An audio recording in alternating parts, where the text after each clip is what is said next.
I'm Mark Seifter. And I'm Linda Zayas Palmer. And this is Arcane Mark.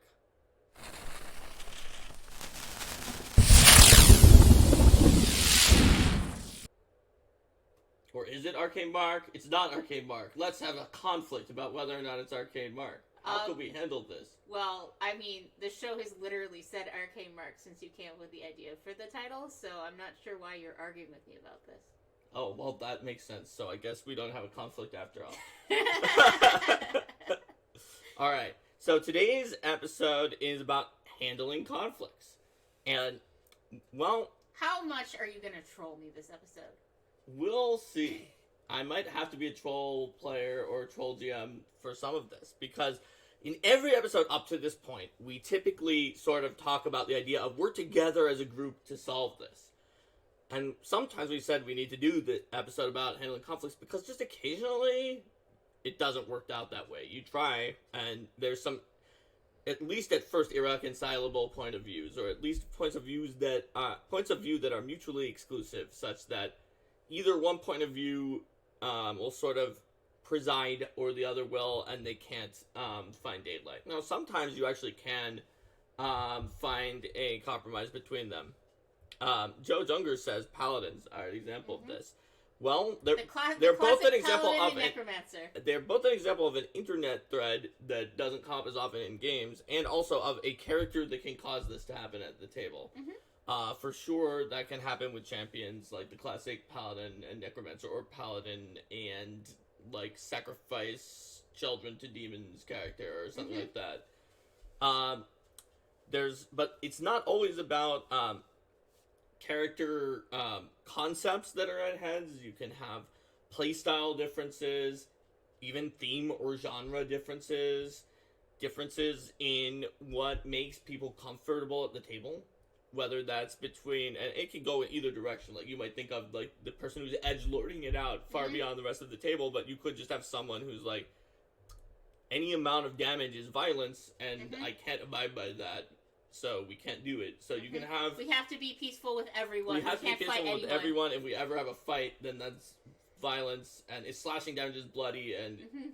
like, and Shellen says we can't do that. It can go to an extreme in any direction, and being cognizant about the fact that conflicts will happen, and being armed with a few tools in your toolbox, GM tools, to handle the conflict. Whether you're a GM or a player, this is called GM tools, but if you're a player, you're going to have to learn to resolve some of these conflicts too. And this will happen in your home groups, even with friends and people that you know really well. In organized play, it can be even more likely to happen at a table where you just haven't gamed together and you don't know the style and the groove of the other people at your table. So we're going to talk about this for home groups. We're going to talk about this for organized play. And, of course, we talked about style. We talked about character conflicts. We talked about theme. You can have rules conflicts, too, and we'll talk about that also during this episode. And Craig is an example of a rogue who wants to steal from the party even when it's not an evil campaign. Yes, that's a good example. Or, Dave Nielsen says he questions the people that are upset that the paladin is there and not the child sacrificing demon. Well, you know, the child sacrificing demon character, well, you know, I think... You would usually think that's the problem, but if you're playing Hell's Vengeance, and one person like, but I'm playing a paladin of Asmodeus from that one article in the back of Council of Thieves that James is just constantly on the message board saying that didn't happen, we don't have paladins of Asmodeus, but I'm doing it. Yeah. And it's lawful good. Well, I mean, I think that what this comes back to is, so that this is really in the topic of when you are playing a home game, selecting characters that are going to work well together. Session zero, making sure that the players are all on board with the fundamental idea of the story that you're trying to tell. Absolutely. That's just going to help. Right, nip the bud out, right? Like, if you tell the person, we're doing Hell's Vengeance, so, or Skull and Shackle, so maybe not a paladin.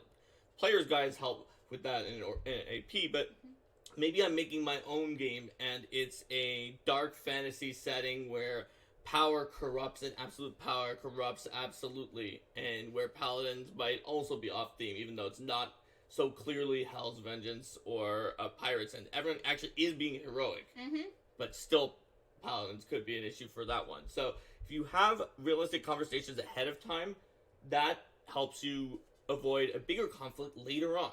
And just like in many things, an ounce of prevention is worth a pound of cure. Yes. This is also, like, it's very important because once you let someone do a thing, especially if you didn't have a discussion ahead of time of like, this is on probation, we're not sure, let's test it out together. If you just say, yeah, this is fine, and then later you take it away, it's much worse than not allowing it in the first place. And, you know, we've had happen a couple of times where somebody comes in with a character and they find that, you know, the way the group dynamic is, that character isn't necessarily fitting in well with that particular group dynamic. And it's not that the player isn't engaged in the story, but the player is sort of like, eh.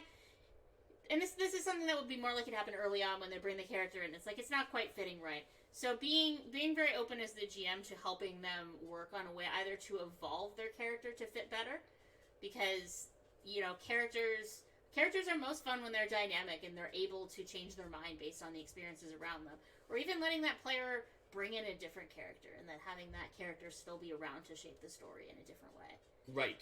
And when you have a conflict like this, well, first of all, as we said, you can head it off at the pass, because if you can make sure that it never gets in, then they don't fall in love with that character. Yes. Because once it's become your character, once something has become so ingrained into it that it's like, this is the thing, this is my character's thing. If it gets changed, this is a problem for us when we issue a Rana to something that's like just legitimately wrong, but has been around for a while and people are used to it the other way, is that it gets into your personal identity as your character. That's why I was talking about it from the perspective of, like, right in the very beginning when things are still kind of squishy. Or even session 0 before the very beginning. Ideally session 0, but don't be afraid to do that in the beginning. As soon as possible. And also be very honest about, like, well, this option, I'm not sure about it. But you seem really enthusiastic and you seem to think it's not going to be an issue, so we're going to allow it in on probation. And but just accept that we might make a change together or get rid of it later on.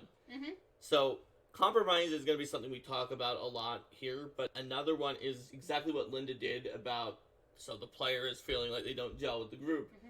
Instead of necessarily coming to loggerheads and being like, your character is constantly going against the group, if you approach it constructively as, let's work together to find a way to either, to share the narrative of your character, and we can brainstorm if you have some ideas, or if I have some ideas, or someone else in the group might have some ideas for how your character might become a little more like the group, how your character might express their personality and, like, influence the group in certain ways as well, or, like you said, Linda, how you might switch out to a different character gracefully as well.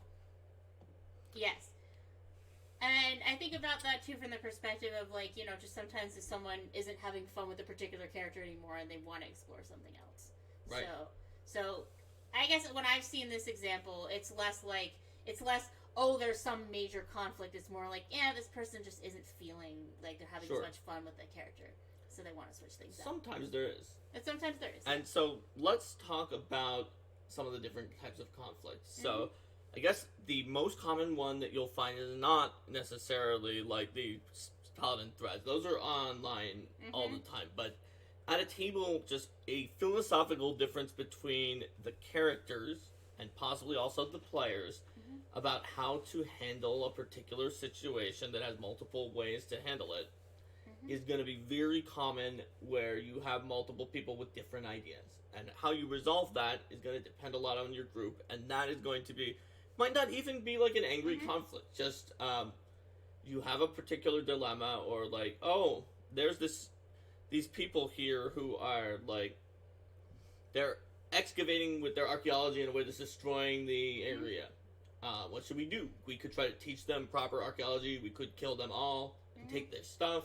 There's probably some other option in there too, and different characters are going to have a different approach to it. But I mean, more generally, the social approach versus the peaceful social approach versus the combat approach, the sort of skill and evade versus combat approach, the scout ahead versus charge right in. These are very common conversations that groups have. That's right. Scout ahead leads to a different thing that we're going to talk about later too.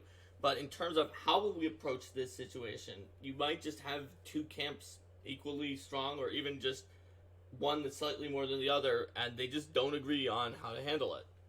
Arcane has an example of a Milanite PC who didn't want to tie anyone up or put them into jail. Death was a preferable punishment, but many of the other characters did not see it that way. Yeah.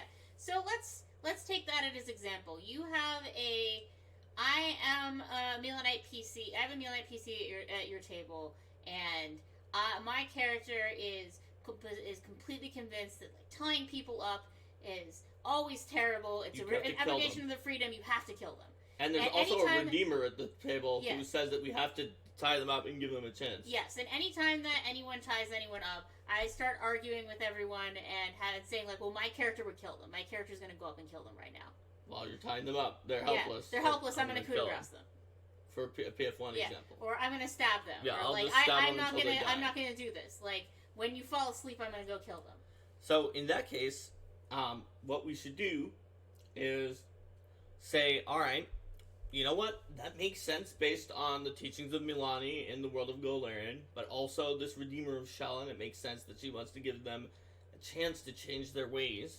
So why don't we all talk together as a group about the fact that both of these are valid, they have in-world lore supporting it, it makes sense for the characters, but about a way we can think about changing the narrative and how the characters might act or compromise, or even the characters might change the way that they feel to make it work better as a group. For instance, if the Redeemer wanted to give them another option to do better, and maybe the Milanite was going to check on them to make sure that they were given an actual chance and not just thrown into a jail cell by a corrupt government. And the Redeemer had to allow the Milanite to like break into the jail and murder the person if necessary to put them out of being trapped. Then they might be able to both agree to that because the Redeemer is confident that it's going to be a true chance at redemption, and the Milanite is going to check up on it later, and that way they'll both be satisfied. And one thing that's important to keep in mind here too is that a character's perspectives and beliefs are a lot more immutable than an actual person's perspectives and beliefs. If your character's perspectives and beliefs are causing a problem for the table, like, it's totally okay to shift. In fact, a good idea to shift those a little bit and to think about. And it's always great when you can do that in the perspective of, hey, by talking to these fellow party members, this is how things change. Or, maybe their perspective has been changing overall based on their experiences. You can adjust those sorts of things and have them think in different ways. And I'd say that it's also good whenever discussions sort of get heated in character to pull things back and take them out of character and have the players talk about. Yes, exactly. So like, what are we trying to go for here?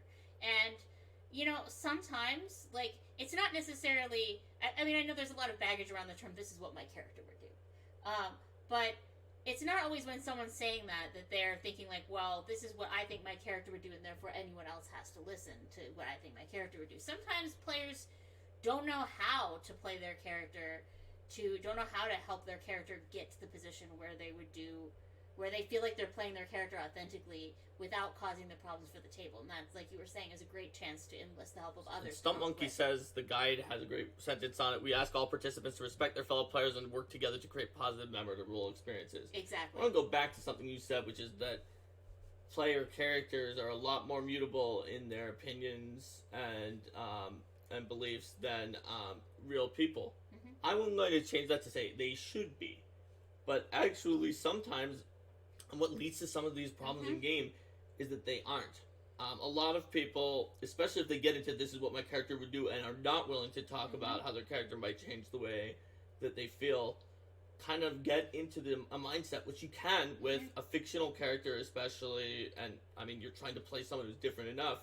Like, you write down a personality trait, and you might just play that trait and be unwilling to change them, actually, more than a regular person. Right. Because in real life, people sometimes, it would be unrealistic if I changed my mind on that, but in real life, people, especially when confronted with someone who's close to them, like a close friend or a family member, when it comes to discussions on, like, a pretty strong variety of topics that we're not going to talk about in the Arcane Mark stream, people can be convinced, maybe not all the way to the opposite of their position, but they can be convinced along the path according to sociological people, studies, yeah. like with a pretty significant rate. And So people make your character compromises can to work together with each other. Like, yeah.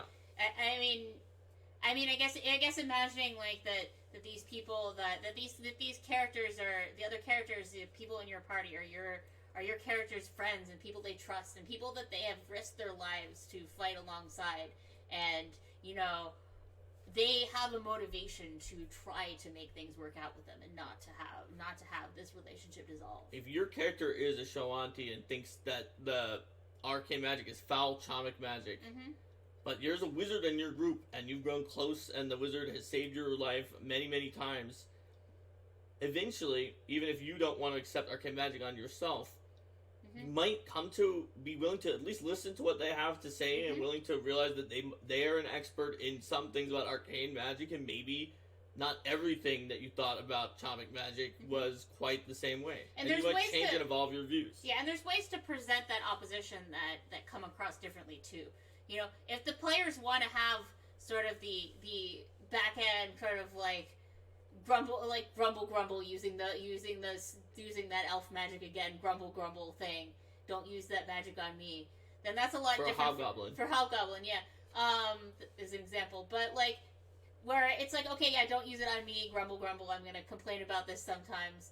Like, and it can be fun to even play out those kind of not mean-spirited arguments, but those kind of arguments in character. And then you don't want to do that all the time. So like you kind of stay out of character, like, or you have them grumble a little bit or stay out of character, and then they give you another lecture on this sort of thing, and then they do that sort of thing. But that's a lot different from like actually slowing down gameplay to have a big argument and telling people that they're not allowed to accept buffs from the wizard. Yep. And I mean, you could have, like, people in the comments were saying you could have amazing roleplay, Stunt Monkey was saying. I remember one time, Linda, when you solicited me towards having my neutral good cleric of Shelyn and, like, a good aligned Rahadumi get, both of which I was playing, get into a philosophical debate with each other about, like, deities and good and what does it mean. And it was very interesting. I think that they both don't exactly respect each other's opinion, but do respect each other's convictions. As long as the players who are having these conversations respect each other and are having the conversation in a way that like each of them are still having fun with it, and also like it's not just those two players that are super involved in their own world while everyone else is sitting there and waiting. Some of this development is something that's good for those lulls, those downtimes we talked about, particularly in some of our larger group episode about like what are good things to do when the game pauses because people need to go take a break or whatever.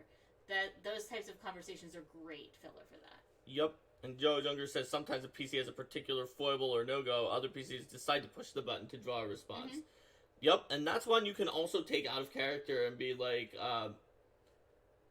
talking to the players. Like, is this what you want? They may be, yeah, I love it when you guys push on my elf's love of fancy outfits and we're constantly talking about fashion. That's hilarious. Or they might be like, I built this in and I know I'm going to have to react to this fashion stuff, but I feel like it's getting carried away. And you can figure out what people are thinking. And speaking about getting carried away in one aspect and how it can derail, shall we move on to one of the other types of conflicts, which is a screen time conflicts, particularly very few players that I've seen, at least, and that you hear about are, like, sort of self-aware and timing enough to actually figure out, like, oh, there's a spotlight conflict because my character got 1/3 as much spotlight as this other character directly. But indirectly, they can definitely feel like another character has bias, and also there are some things that people might want to do that automatically create a spotlight problem, such as scouting ahead by themselves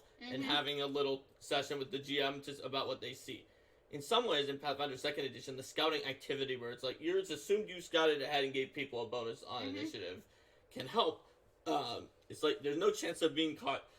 You're using scouting, everyone gets an initiative boost.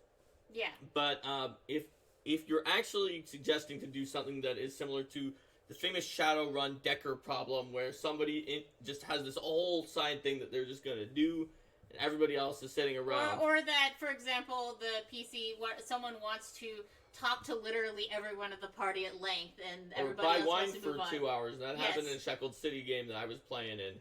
So there was a statement that you had buried in that about sort of side sessions and things like that. That's a good solution to look for if there's a player who really wants to explore in detail, like how exactly their character would buy all of the wine, or like exactly how the character talked to everyone during that party. So you can just do the parts that are super crucial to the plot right in a session, and if you guys have time, do some side role play or other things to engage that player. Right. You may even, if there's somebody who always likes to scout ahead and do like little side missions, you could even create like a little scouty thing for them sometime that they try out, so they get a chance to scratch that itch while then when they're actually in the session going back to, okay, yes, now we're working together. So Joe Jungers has a point, which is that a Decker type person can be a good NPC because you can just sort of describe the result of what they did instantly. That is definitely true, but there can be a problem that you can wind up having where it's just like this PC's plan that will make them do something by themselves is just legitimately by far better than any other plan anyone can come up with, and obviously in-world makes sense. And a lot of other people are like, yeah, we should probably do that, but out of character, I don't really want to sit around while we do that. So this also leads to our perennial answer of talk about it out of character. And you could even just be very honest with each other and say, like, yeah, this does sound like it's the best plan, but it's going to take a lot of effort that's only with this one person. So we could break the session here if it's a reasonable time, and then do a side session with that person. Or if you barely just started, be like, is everyone okay with us just sort of abstracting away this part that would be alone? Kind of like, to use Joe Junger's idea about Decker's NPCs. It's like, this is your PC. Can we just sort of, I'll assume you did something reasonably good at this that makes the story interesting, and then report back what the results of it were. Another one that we've used is, like, in a situation where, say, it's a conversation, it makes most sense for just one PC to talk to that person.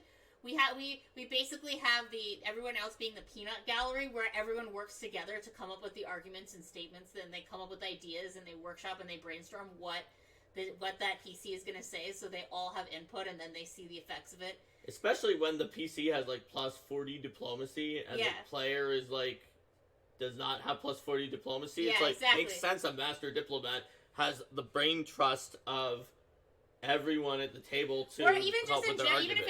if it's like more of a skill challenge or whatever. If it's like, ultimately it's the one player who's rolling, but everyone's working together to come with cool ideas for what they do, and everyone's invested in the outcome. Right. So depending on how interested the players are in sort of that kind of collaborative, suggesty thing, ultimately the person whose character does decide what happens, but they're going to get cool ideas from other people, and everyone gets to feel they're contributing. That versus the sort of doing it more quickly, and then, like we were saying about the side sessions, you could go back and fill in some of the details later if you want to. Either of those are good for when you have that split to really focusing on one. So what if you have something that's more, some of the players like half want to do this thing, half want to do this thing. So half of the players want to kill the guards of this building because otherwise the guards might escape and they might raise an alarm, and then the boss might get away, and there's all these sorts of problems. And the other half don't want to kill the guards because the guards are just hired mercenaries and they don't feel right about it. Yep. So that one is pretty tricky. So again, you can try to talk about it out of character, but it's possible you do that and everyone's like, yeah, this is why. We don't want to kill these guards. They are just feeding their families, guarding a warehouse for all they know. We know there's an evil demon cult in there. We're okay with knocking them out. We could try to convince them it's a demon cult, but they might not believe these raving, random adventurers over their own employers. And the other group is like, no, we have to kill them. We can't take any risk that the demon cult summons the great demon. And it's possible that just they can't agree. Well, in these sorts of circumstances, what we've often done voting. See, like, flat out which group has more people. That's the group that we go with the plan of. And then if there is, sometimes we do have gotten into these longer conversations if there's the tie, and in that case, enlisting people to try to come up with compromise solutions, and the GM really takes a much bigger role in that sense. Is like, okay, what about if you knock them out instead of killing them, or would that be cool with you guys, or what if you or like honestly, if they were continuing to debate and it was like becoming a serious problem, I might just like slightly change the guards to make them seem like I might just like have them roll a perception check to see that there's like a hidden symbol of the demon cult on one of these guards, so that the guards become more suspicious. Like, see, I told you they were suspicious, and then they can just kill the guards, and there's no more debate over. So speaking of which, instead of like doing all of it and then doing all of it again for organized play, let's actually go through these topics for organized play, and we'll start with this one. Yes. So there are two paths. You can't necessarily make them cultists if in organized play, if the adventure says these are innocent mercenaries who are bringing a captured circus animal back to Magnamar, and you will get a -15 on all charisma-based skill checks if you kill them, which happened in an adventure, and the already at my table killed them and got a -15 on all charisma-based skill checks. So I feel that if you're at that disagreement point, and one of the outcomes is going to lead to a better experience for the table than the other, that people that I as a GM feel it is kind of my responsibility to guide people a little more toward the outcome that's better, because I would rather have some players think that obviously I'm not gonna if the players weren't coming up with that idea on their own, I'm not gonna be like, no, you have to do this because it's better. But if they're disagreeing and they can't decide, and I know that one option is going to give them penalties or one option is not going to get them all the treasure or things like that, I'll see if I can come up with ways to remind them of certain factors. Like, Venture Captain at the beginning did mention this thing, or yada yada, about being careful with this. And like maybe give them, in PF1 that might be like, oh yeah, roll an intelligence check. Oh yeah, you remember that this person said whatever. Or so suppose that you have half that want to kill the guards, half that don't want to kill them. You say, oh, remember at the beginning the Venture Captain said that we don't want to kill the innocent people of the city because we're trying to get a good reputation here, including the guards who are just doing their job. What if the kill people say, it doesn't matter? I know the Venture Captain said that, and I'm sure it might be a secondary thing, but we might fail overall if we let the guards set out the alarm. We have to kill them, and thanks for the tip, GM, but we're killing them.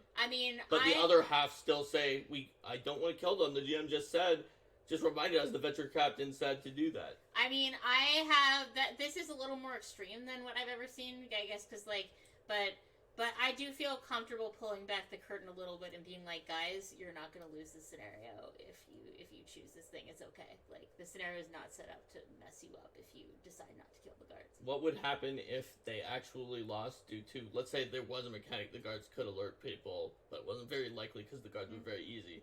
But they actually then did it, and then the guards did alert people, and they lost the scenario.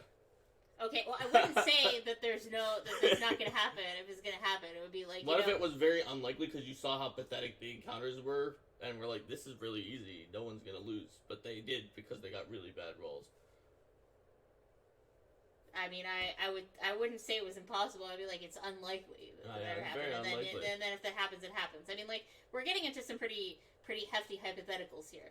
But the point is that I feel comfortable pulling back the curtain a little bit more on and inviting some slight metagaming to tip the balance, because I feel that people are a lot less likely to be upset about gentle metagaming gentle metagaming as a tiebreak between two opposed options than they are to be really mad if they were like, this is what we have to do to succeed, and other people were like, no, and they failed because they were right. And they were right, yeah. So yep, yeah, that's every GM's gonna have a different line about like exactly how much information. And someone, he says, they're a big fan of reminders because players can get really caught up on their own ideas and totally forget the actual mission. So let's go back in time. Organized play spotlight issue. There's a problem with the spotlight, and for some reason, the way that the organized play adventure was written, it actually encourages a thing that is causing a problem where too much spotlight is on one character. So let's say it's one of the early season Pathfinder Society ones where it doesn't say that the NPC forces to talk to somebody else, and just one person can present all of the evidence because they're allowed to, and they are best at the checks, and the whole party is like, I really want to participate, but I think we're gonna fail if I present it. Aid. So what I would do in that case is I would have the NPC address other PCs as well, bring them into the conversation, recognizing that the party still wants to have their primary face role, but spending a little more time on the aid role play than you might necessarily always. It's like, oh yeah, anyone who wants to can participate in this conversation, and we'll have this person roll for the primary thing because we know they have the best bonus, and the rest of you can roll aid. Now let's have the conversation together. What if there is a concordance mission, and it's people just there's 3 of the 6 people are in the concordance, and they get really into the concordance mission, and the other 3 people are not in the concordance, or any other faction really. I was just picked a random one from Pathfinder first. Yeah, well, I mean that's half the table right there. So give them some time to explore it, and then as the attention of the rest of the table flags, go into more abstraction. I mean, abstraction is an excellent tool. The difference between role playing, I love role playing out word for word the conversations that NPCs have with each other. But after a certain point, it's like, yeah, you know what? He's really convinced, and he's going along with this plan. He says that he's looking forward to working with you more in the future, and he gives you the bag of magic winds. That makes sense. Yeah.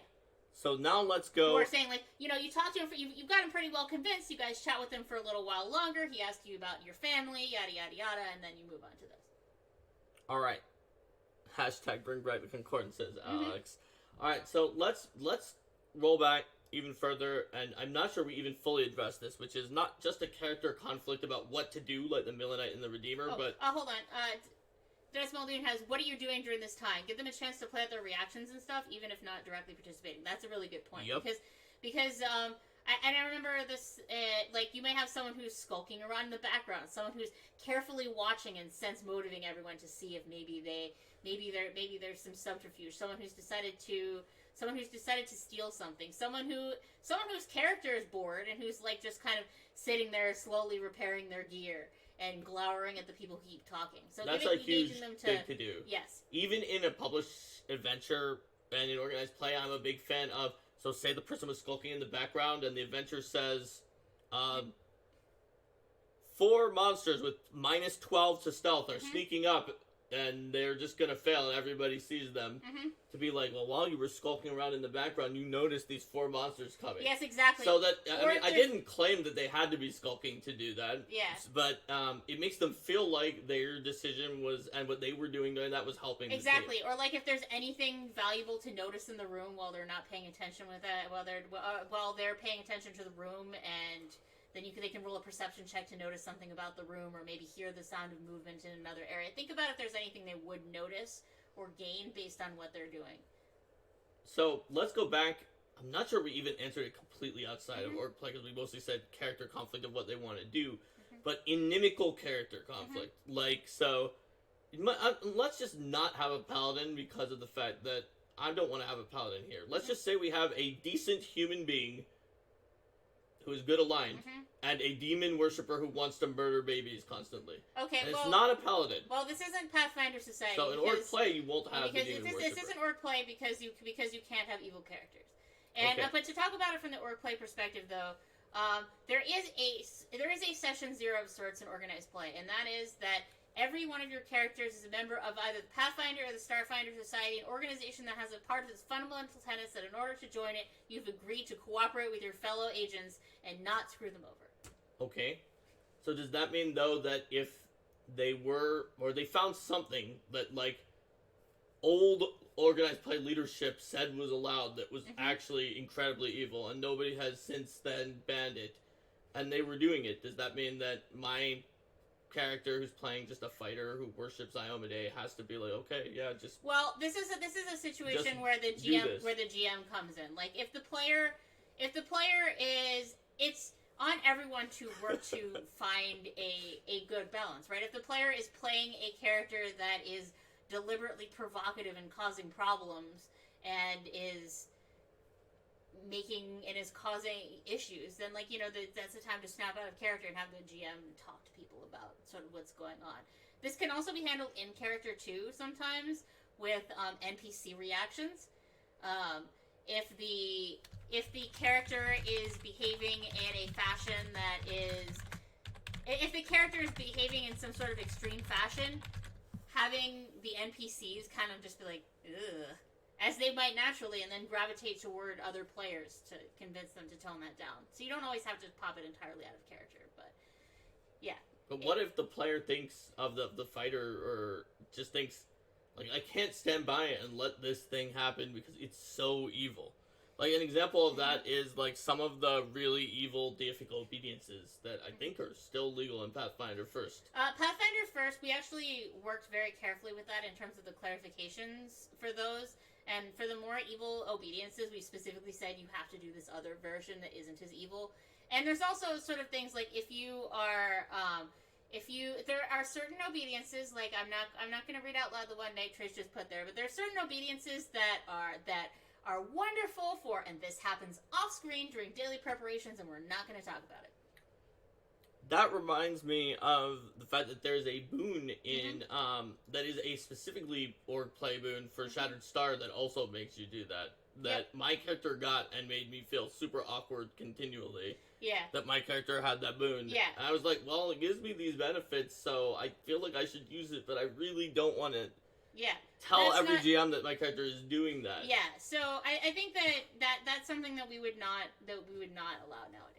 So, in terms of structure, you know Fair how enough. I feel about that. But I think that, you know, if there's character options that certain things are best to have happen off screen. Mm-hmm. Particularly if there's something that would be hitting up into the Pathfinder baseline. That's right. So, I would say also, one of the things you said, almost everything I would have said when I posed these hypotheticals, but here's the second one, which is very important, and it goes into the GM needs to step in, which is that don't assume just because your character concept is thing X and the other person is just like a fighter or something like that and doesn't have anything in their character that says Diabolist or Necromancer or Paladin or whatever. Don't assume that that means that that player who does have the deep, steep investment into the thing is the default, right? Yeah. Like, that they have a right to do that, and that the other person, just because it's cooperate, has to let them do whatever they're going to do. You come in with a assumption of compromise, working together, figuring out what to do as a group, and if the person is trying to do, like you said, disruptive, but it might even not be disruptive, but just something that's outside the Pathfinder baseline, or just seems very reprehensible and a problem, and that most of the other players think that that's an issue, even if their characters don't mind. Yeah. That might mean that character, even if there are no characters who have a problem with it, the players might have a problem with it. So, I mean, you handle it just being like, yep, that's part of your, when the obedience is double, yep, that's part of your god's obedience, that's handled off screen. Yep. Yeah, we're not going to focus on that during the session. Mm-hmm. Alright, so we talked about also, character... if in society there are options that break the baseline, you find something that's breaking the baseline in some way or causing issues, let us know. Because we would like to be able to catch those things and change them. Right. So, let's talk about the next sort of conflict, first in a home game and then in organized playing. A rules conflict. Okay. So, like, I'll cop to this as a designer. We can never make rules that are 100% clear. It's the English language. There's going to be ambiguities. Just there are times that, like, we sit there with the editors and say, how can we make this thing that says it gives you a +4 circumstance bonus to AC and saves against rutabagas obviously mean that you don't just get +4 to all AC all the time, but also saves against rutabagas, but that they are all against rutabagas. Yes. Because it's so... We can't just rely on people to assume it's ridiculous to get +4 to all AC. And you don't necessarily always want to say a +4 bonus to AC against rutabagas and a +2 bonus to attack rolls against rutabagas. Or a +4 bonus circumstance to AC against rutabagas and to saves against rutabagas. Yes. But you might have to. Or +4 circumstance to bonus to AC and saves both apply only against rutabagas. Like, the natural thing you want to say is a +4 bonus to AC and saves against rutabagas. But what about a +4 bonus to both AC and saves against rutabagas? No, because some people will think this is both AC, all AC, and saves against Rutabagas. Even though it's pretty clear what we want to say. When fighting against Rutabagas, you gain a +4 bonus to AC. Or against Rutabagas, you gain a +4 bonus to AC and saves. But that's also like an unusual way to put it, and that we don't usually put it, so then we'd have to balance that. Yes. Sometimes the order that you put things in can actually help.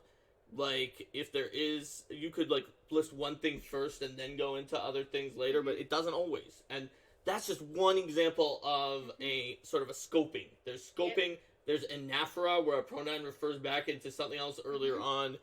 It's just impossible. So there's going to be times that there's just a legitimate ambiguity in the rules. And then there's a thing where you take a rule from one book and interact it with a rule from another book and interact it with a rule from the third book, and each of the rules was phrased slightly differently, and you wonder whether or not those phrasing differences hold coherent rules meaning, or are just slightly different manipulations of English to say the same thing. And here's another thing with that, which is in the Pathfinder core rulebook, when it came to like a first level ability that your brand new player might get, we sometimes put in Training Wheels language into it. Like, you'll see, Flurry of Blows says, this works normally with your multiple attack penalty. Well, let me tell you, everything in the game works normally with your multiple attack penalty, unless it says it doesn't. But I've seen a lot of people online be like, well, this doesn't say either way, so I think that means it doesn't work normally, which... That gets to a point where I think it's not completely 100% in good faith, like some of the other ambiguities, where it's like, in good faith, you might think it's +4 AC, but you might know in game design that it's not, but thinking that something is not the default if it doesn't say anything is a little bit skeezy. Hi, Carbon. Hey there, Carbon. But you do it because it's like, well, this one said that it applies normally. So...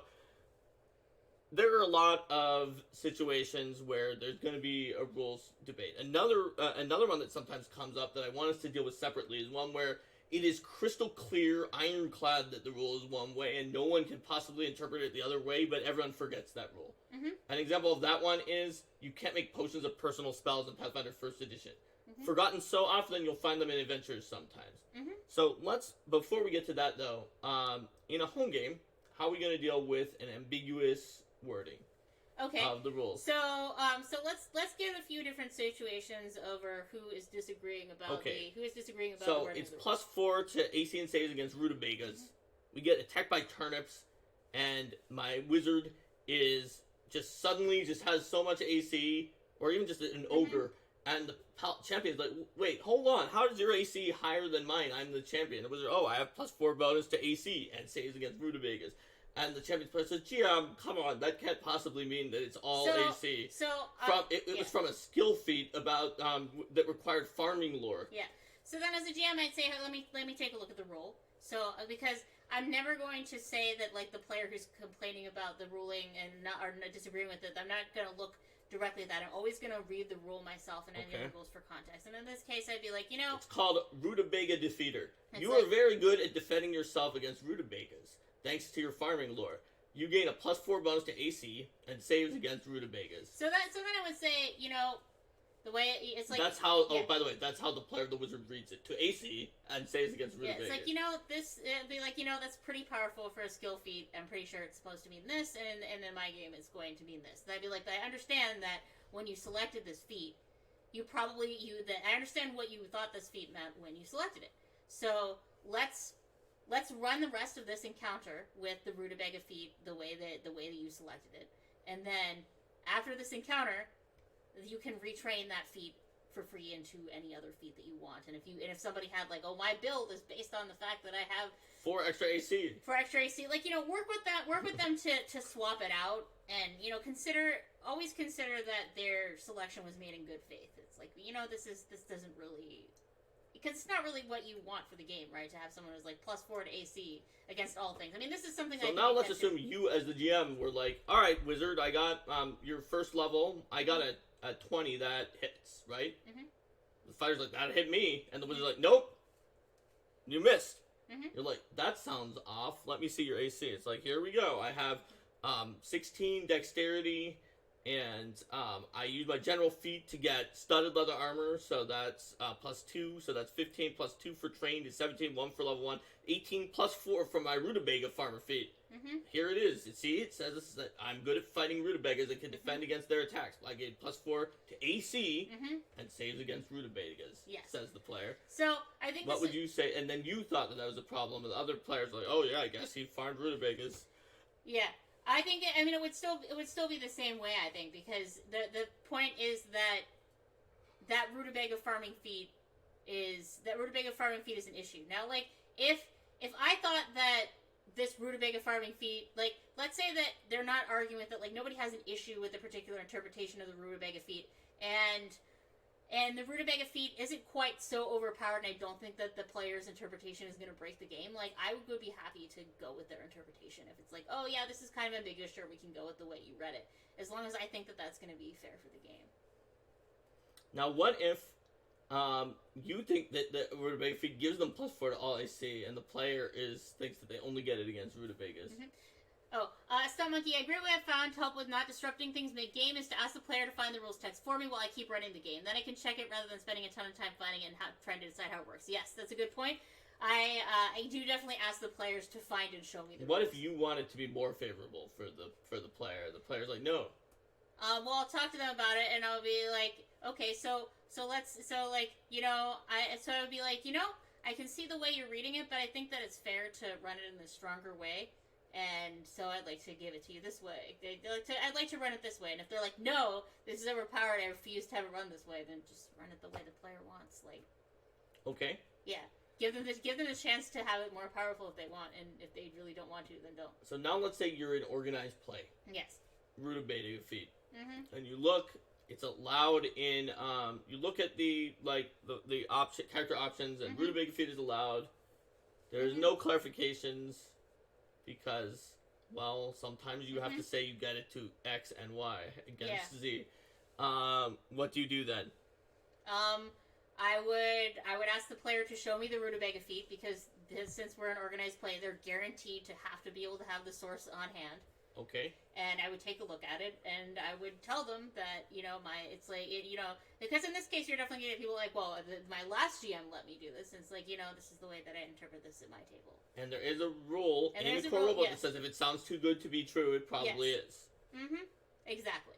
And, and you sort of move on forward. 4 AC against everything is too good to be true no matter what. I don't care if it's a 20th level class feat. +4 AC against everything in Pathfinder 2nd Edition is too good to be true. Yeah, and I think that, I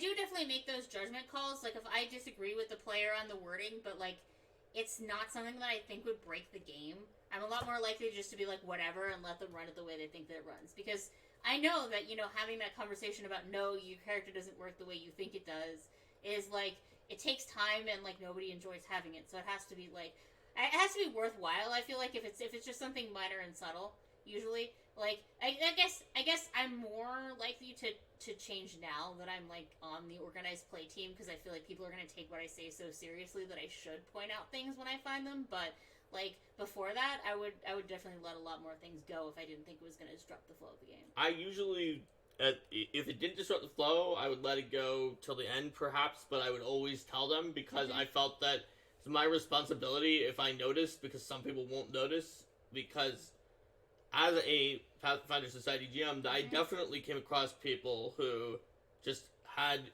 GMs not do anything about it for a long time. And the sooner that someone catches it, the sooner that you can get it changed, and the sooner that as we said, the sooner it's changed, the less of painful it is to change it.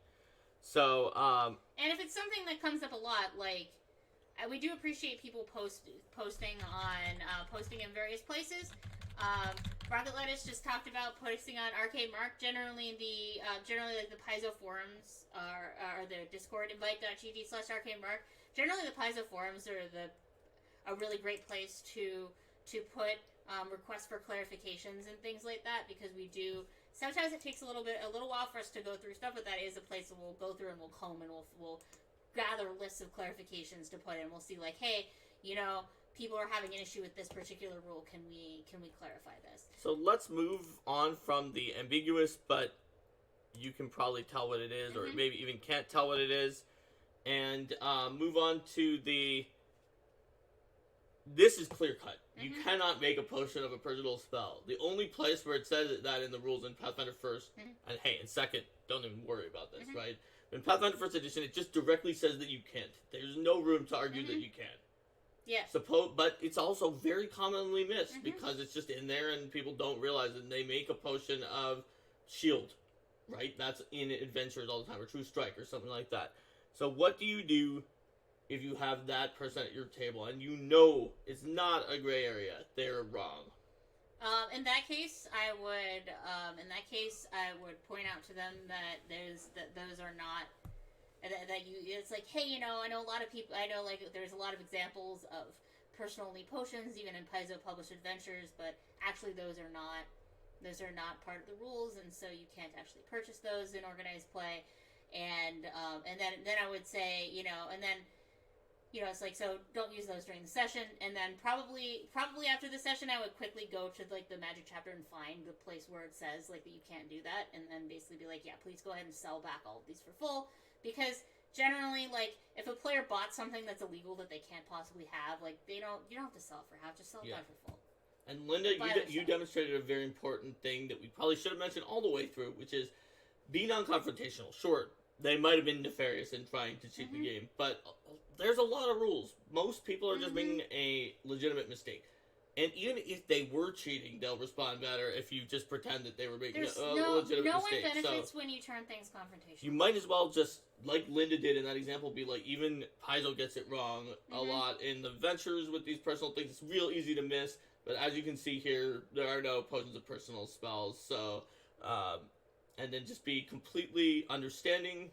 It's not really their fault, unless it is, but you don't know that for sure, and there's no reason to assume that it is. Yeah. So that is just very useful for all of the types of conflicts that we had here. And don't assume bad faith. Just take the best possible interpretation of whatever they're saying or doing, and just act in that way until it's been proven beyond all I would say doubt. The only exception to this is if someone escalates into being really hostile and threatening, then kick them out of your table.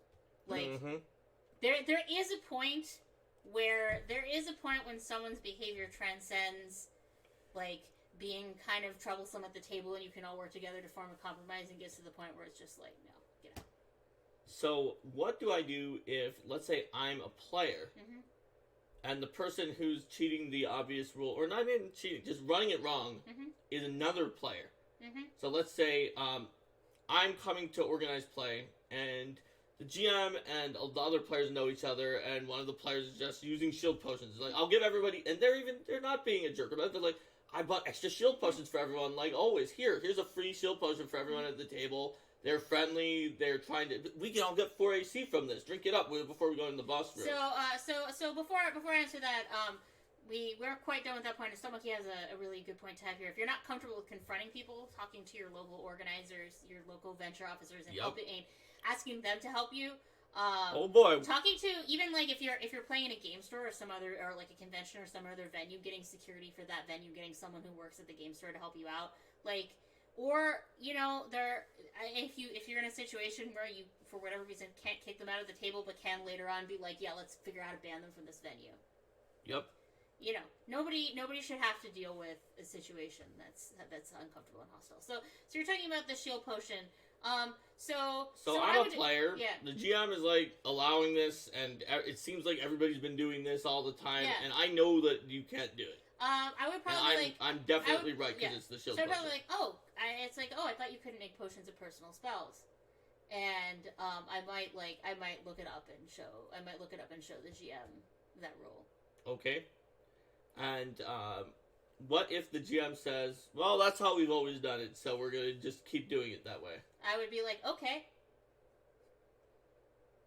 This is an organized play, though. Yeah. I would say I'm not gonna start a confrontation or argument with the GM. Okay. I would then decide, like, is this something I care about enough to make a comment to the venture officers or other organizers? So, like, is this something that I'm like, because is is this a thing that I think is causing like significant disruption? That I might be like, hey, there's just a thing that came up at this table. Also, the GM was to be saying clear, this you're thing. talking about a random player, not like Linda playing at your table, I assume. Because if you were actually if the organized play lead developer is playing there and you're making a mistake, it's different. This is a role play. I'm being Just- a hypothetical generic player. I would decide like, and maybe I might mention it to the vendor. I was like, hey, I had this really great game with this GM and we had a lot of fun. There was just one thing that blah blah blah. Mentioned some positive things that happened during the game. One thing that came up that I realized is that it looks like a lot of people in this area are using you're making potions of personal spells. Actually, you can't do that. Rule citation, etc. I thought you might want to know. What happens if the venture agent says, "Oh yeah, I've heard about this before, but we don't care. We're just gonna keep making potions of personal spells." We decided it was more fun. Generic player. Generic player would stop there because like that would be as much energy as I would have. Me as the Oh well, sure. yeah. As the organized play, as the organized play lead developer would be a bigger thing. But generic player, like after a certain point, it's like there's only Brian there's only says so if far Linda to go, tells right? you to do something, you should probably do it even if it doesn't involve organized play. Thanks. But yeah, I think that it's a matter of how far you want to go with things, and also like judging the circumstances and how people are enjoying the game and things like that. Like if there was a circumstance where there was one person who kept insisting and they were bullying people and being belligerent about it and causing problems, then I would take that a lot. Hypothetical me in the past would take that, and has done so, would take that a lot farther than if it was just like, yeah, people are just misinterpreting. Let's say that instead that they're just all laughing, having fun, but also mocking the adventurers. Like, wow, these adventure authors don't even know how to write. These attack bonuses can't hit our AC at all. But everyone's laughing and having fun with their shield potions. I would just never play with them again because I would think they were being obnoxious. Fair enough. This is yeah. Now let's assume you're the GM and all these players always play together and do this thing with the shield. The shield potion. Well, I'm the GM, so I can tell them that's not how shield potions work. That you can't have potions. At your table, it won't work that way. Yeah. What if they? This hypothetical group, yeah. I go up and start the group. I asked Linda. Greg, how many troll groups is he going to throw at me? Yeah, so we've got to see about that. And if you are any of the people in this situation, there's a problem. Just like Stunt Monkey said, bring it up to the chain to your venture agent, venture lieutenant, and they will help. Yep.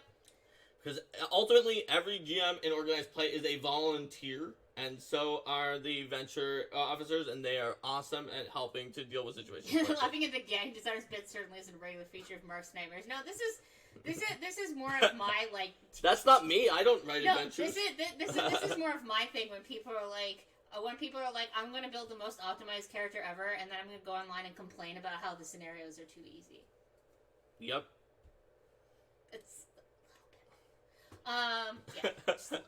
All right. So we talked about rules conflicts. What about we did character conflicts. What about a player, just personality conflict?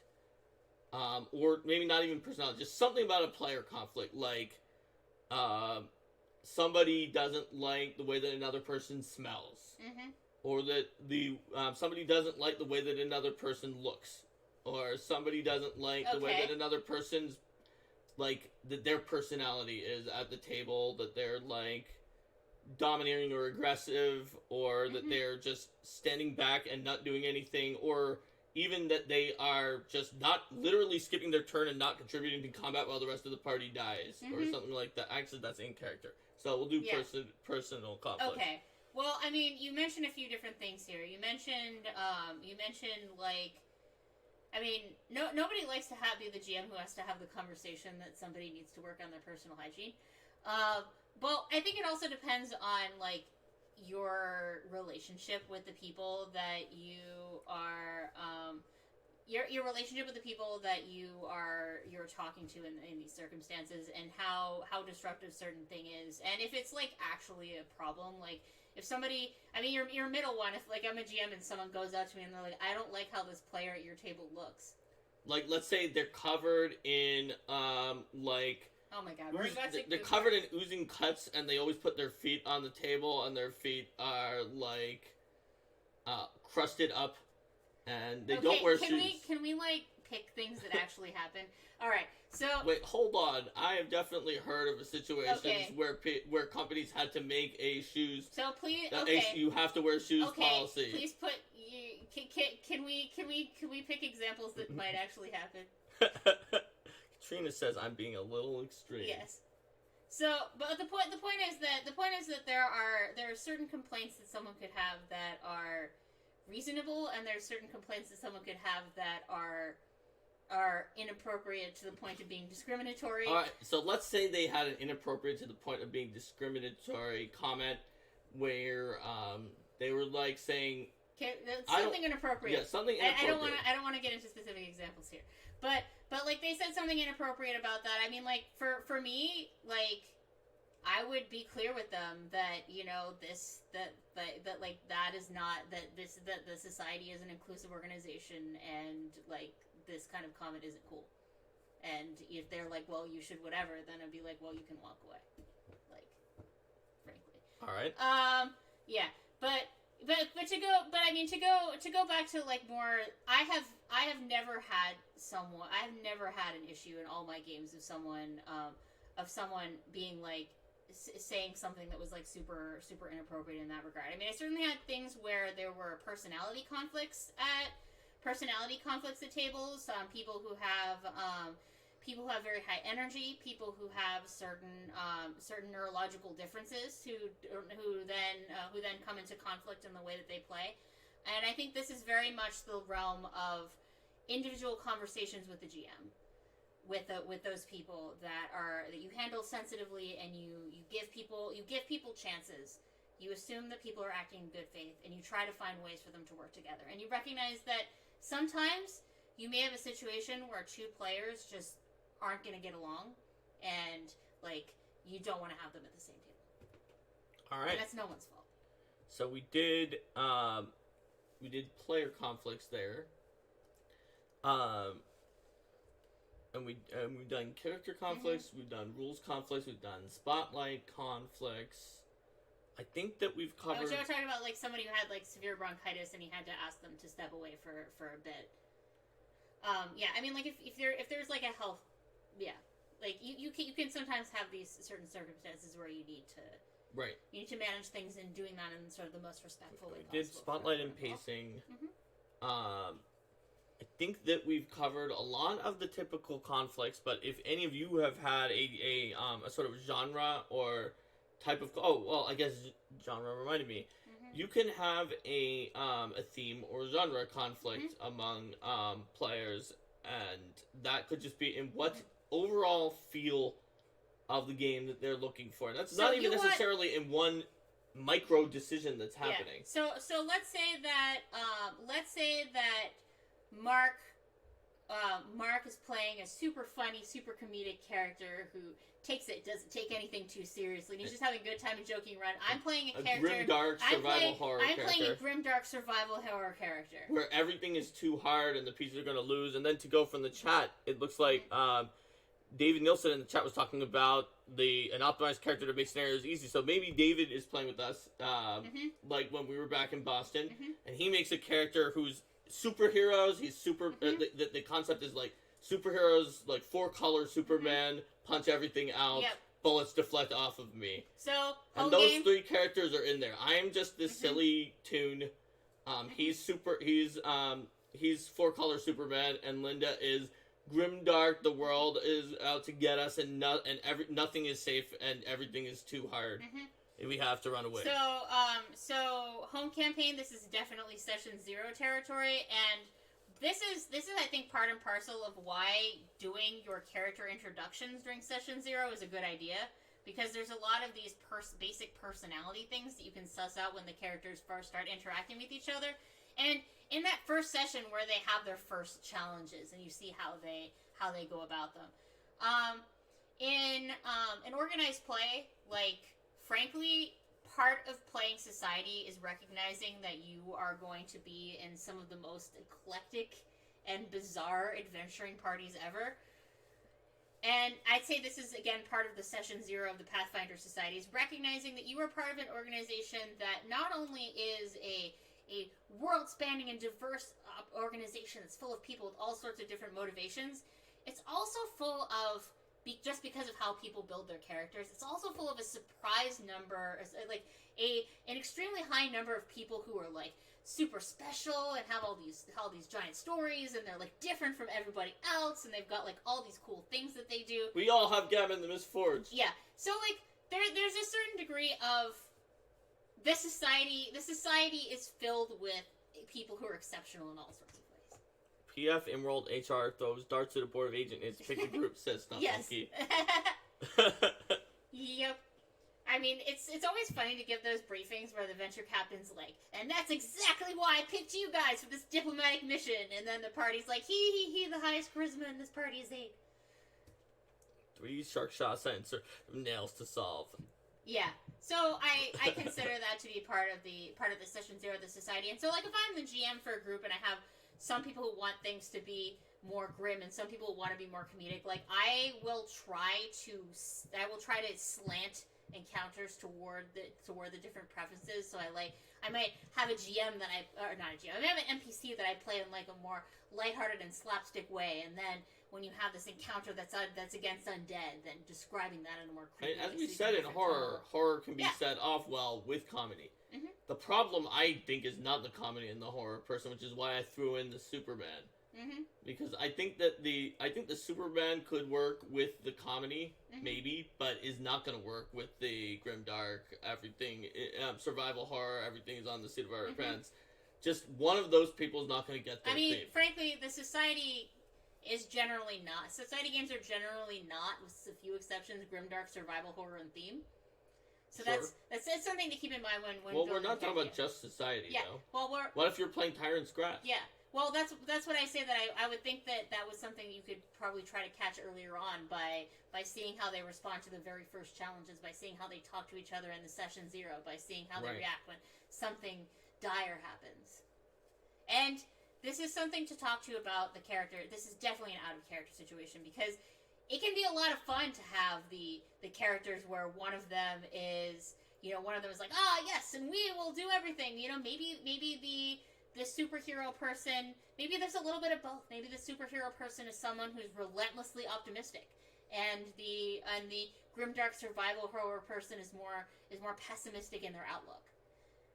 And you can have them have that chance to play off of those themes without being in a fundamentally different system. Maybe the person who wants to play the more grimdark play in that more grimdark way has more secrets they know about what's going on under the surface, whereas the player who is optimistic and heroic is more like, hey, look at everybody, like, everything's fine. And so they both see each other as not really understanding the truth of the situation.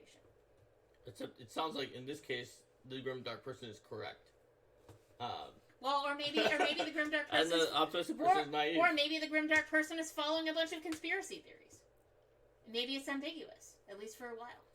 But when it comes to actual combats, if the grimdark person wants the sense that everything's overwhelming, and the superhero wants the sense that everything can be beaten easily, that's going to have an issue, right?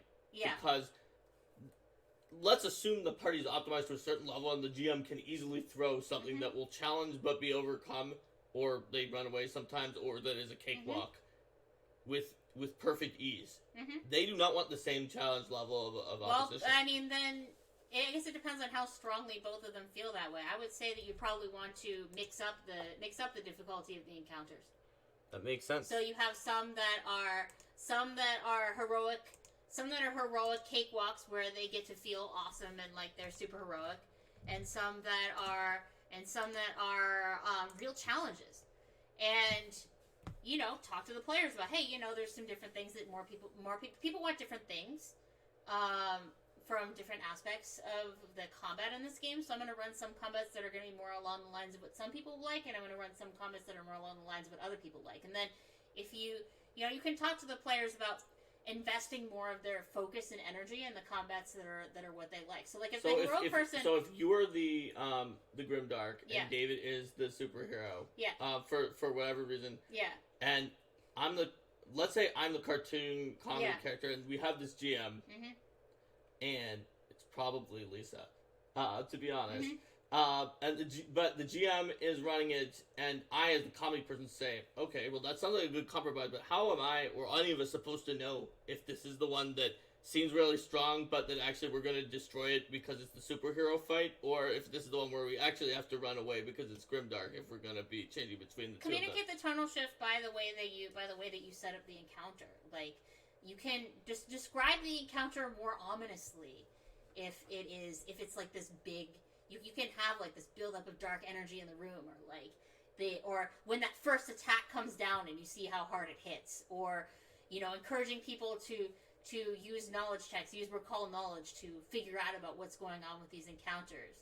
I think that that first attack of one of the big enemies in the encounter, or that first time when you miss or hit and you see, this is one of the places where describing how hard your hit against the opponent hits is valuable. Like if you're doing the more comedic encounter and they slash into the enemy and the enemy is like and you can tell that they're like really low and things like that, then that gives a sense that there's a big problem. Whereas if your opponent, if you do this attack and you're like, oh yeah, that's a good attack, and then like there's like this tiny little cut on the opponent who just like looks at you and smirks, then also the sort of the trope of the Worf situation where Worf is supposedly a great Klingon fighter, but he always loses because to show how destructive and powerful the alien of the week is. So similarly, you could have a Worf NPC who just gets annihilated by some overpowered attack from the dragons, and the PCs know how strong the NPC is, and they're like, "Oh my gosh!" Or the encounters in waves are certainly a way to do it too, where it's like, oh, this isn't so bad. We can fight these. Oh wait, there's even more. There's even more of these. Katrina has a really interesting thing about conflicts, behavior conflicts. Sitting back and putting up with or deciding to just not play with someone because of their behavior is not doing them any favors. She's seen a player GM reach the point that several were avoiding their table and no one had really spoken to them. When last she played with them, they made it clear they really wanted feedback and were trying to become a good OPGM and player. And has also seen a close-knit, long-standing group almost break up because they did not address the issues. Yeah. That's the reason why every time that you were like, I might not move this up because it depends on how much I care. Like, I feel maybe too much so. A social contract towards, even when I was not a designer, just mentioning it because a lot of people don't, and then it just kind of builds up. That's why I said, like, if I move it up one step, like, how far am I going to go? Because confrontation, like, I don't feel that anyone should feel an obligation to have difficult conversations. Like, if you're not comfortable having those conversations and you're not comfortable dealing with the situation, like, you don't have to, but it is good when you can. And Katrina points out sometimes you're new to the group and it's hard to have the confidence to speak up. That's absolutely true. But sometimes because you're so deeply knit into the group and you know these people so well, it can actually be harder to tell them about something that's causing a problem too. So it takes a lot of courage to speak up sometimes, and recognize that, and don't beat yourself up if you can't for a while, even though I'm saying, oh yeah, I would do it, but it takes courage. If you did do it, then you know that you've exercised courage and it's going to help your group, it's going to help the other person. And it says, the hardest lesson for me to learn when I was a teacher is that not everything needs to be addressed in the moment. Yes.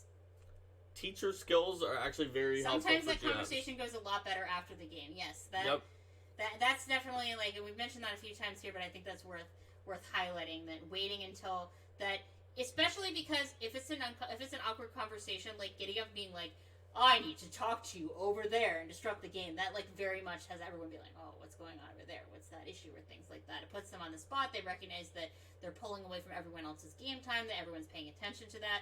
Whereas if you can do that after the game and like, you're doing the cleanup and you're picking things up, and then you like, ask them, hey, can I chat with you for a minute?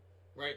And you find like a quiet area and it's like, hey, just a few things that I noticed coming up during the game, Yep, I How found. did you? It's like, did you have fun during the game? How was that experience for you, etc.? By the way, at this point, yada, this happened, and like that kind of stuff. I found that teaching skills definitely help in Mm-hmm.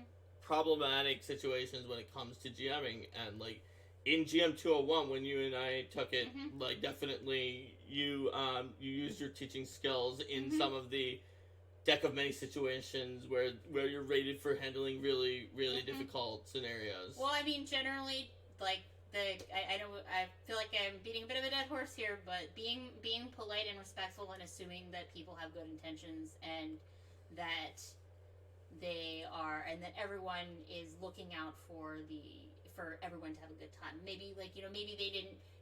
Yeah, they like if they're bothering someone else, like maybe they didn't notice that they're bothering someone. Right. I mean, I guess I have a lot of gamers are oblivious about Yeah. social cues. Yeah, I mean, and I guess I have done like if it's problematic enough, there have been situations where I have called things out during a game. Like for example, I was once playing a game where the GM started berating a new player about how long she was taking to roll her dice, and this was after, and I just looked at him and I was like, that's not cool. You shouldn't be doing that. And he turned to me and he's like, oh, sorry. And I'm like, don't apologize to me, apologize to her. Yep. So like you can, if it's more of an issue, if it is really that kind of immediate thing that's just gonna sour everything or just something that's not cool, you can And point it out on the Brian spot. points out, with any creative critique, it's helpful to point out strengths in addition to problems, mistakes. Yes. That's certainly true. People are more likely to internalize what you said if it also includes strengths or sounds like it's Mm-hmm. phrased constructively in Yeah. a way to help them rather than that Yeah. it's phrased negatively. Another Talking thing about to do. like the fun of it, it's like, hey, how did this go? How was the game? That's a really cool build that you made with this character.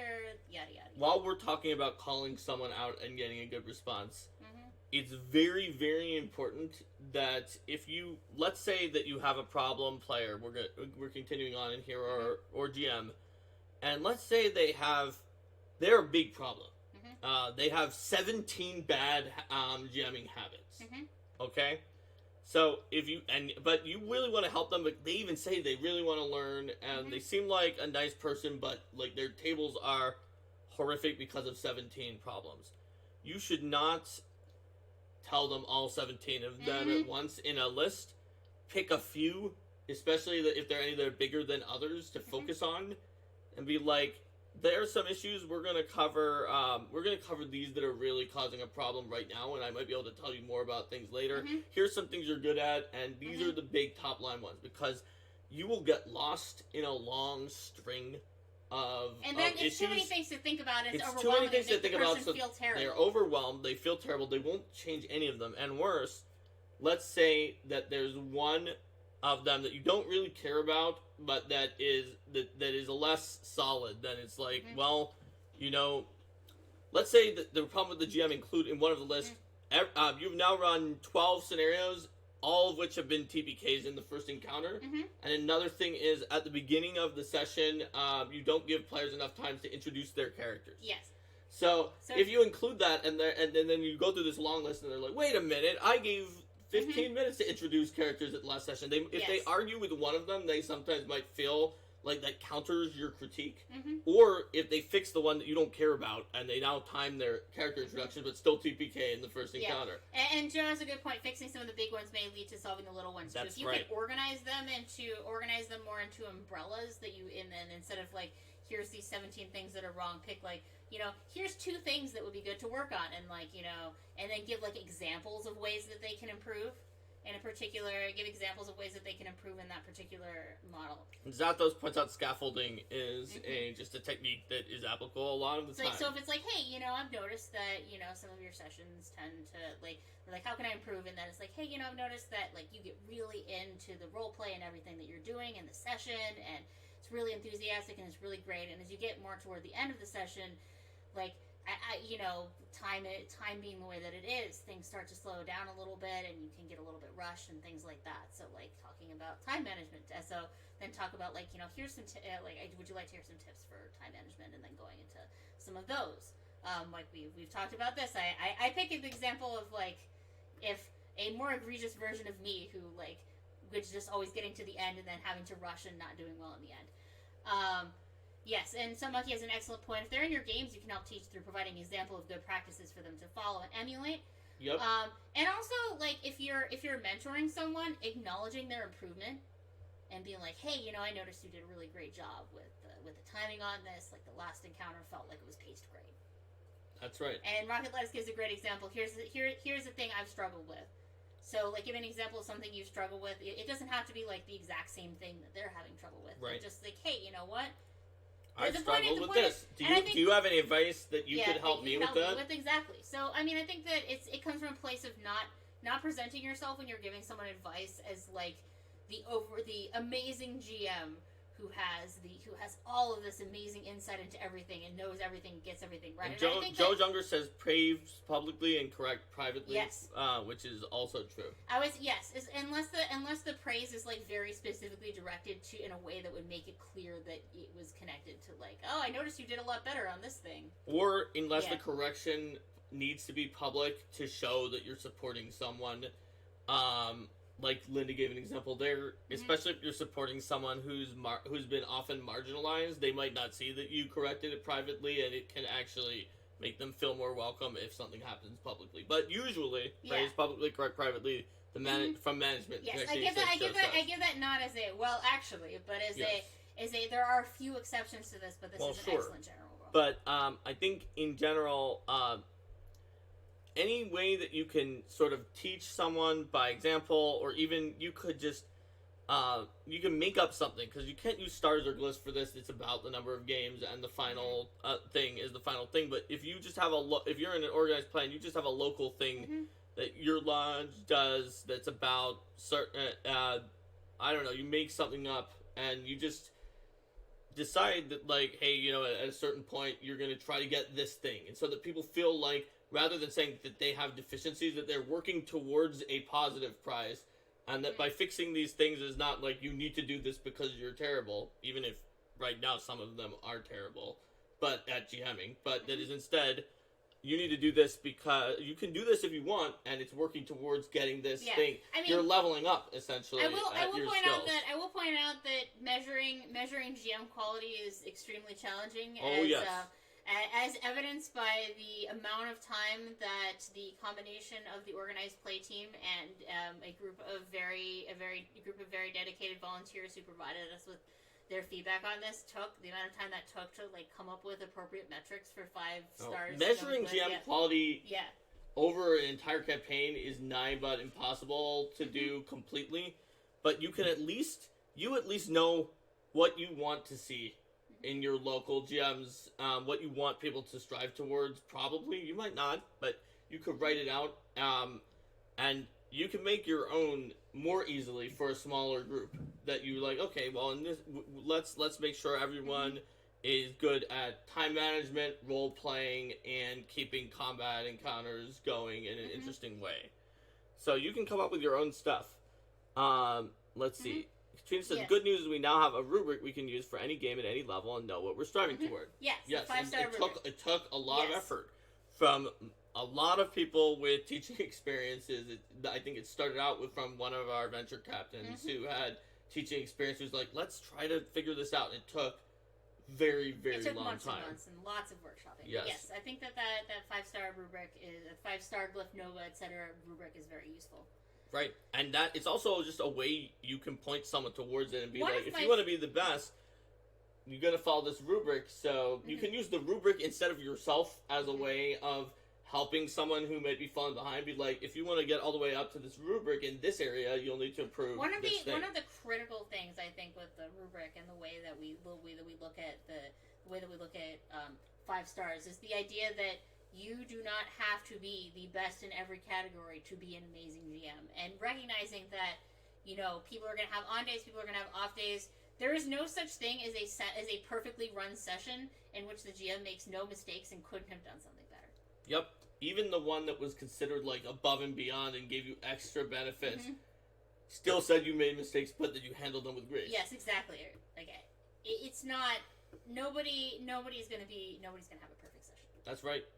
Like, seriously, we all mess up on rolls, okay? We all mess up on rolls. Him.